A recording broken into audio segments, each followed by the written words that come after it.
राज्यात एक मोठी बातमी, मुंबईमध्ये महायुतीचाच महापौर होणार असल्याची प्रतिक्रिया उपमुख्यमंत्री एकनाथ शिंदे यांनी एबीपी माझाला दिली आहे। महापौर पदावरून महायुतीमध्ये कोणताही वाद नसल्याचं देखील शिंदेंनी म्हटलंय। विरोधकांकडून अफवा पसरवल्या जात असल्याची टीका देखील शिंदेंनी केली।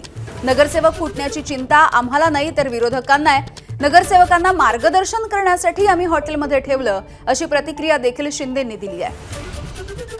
तर काही वेळापूर्वी एकनाथ शिंदे यांनी एबीपी माझाशी संवाद साधला। काय नेमकी प्रतिक्रिया दिली आपण बघूया।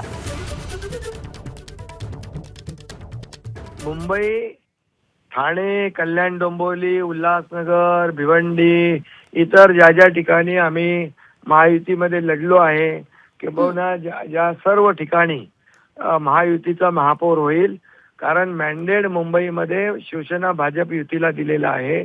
इतरही महापालिकांमध्ये ठाणे आहे, कल्याण डोंबिवली आहे, भिवंडी आहे, उल्हासनगर आहे, इतरही ज्या महाराष्ट्रातल्या जळगाव असेल, इतर महापालिकांमध्ये देखील कोल्हापूरमध्ये आहे, सांगलीमध्ये आहे, तिकडे इचलकरंजी आहे, बऱ्याच ठिकाणी महापालिका काही किरकोळ वगळता सर्व महापालिकांमध्ये महायुतीचाच महापौर होईल। एबीपी माझा, उघडा डोळे बघा नीट।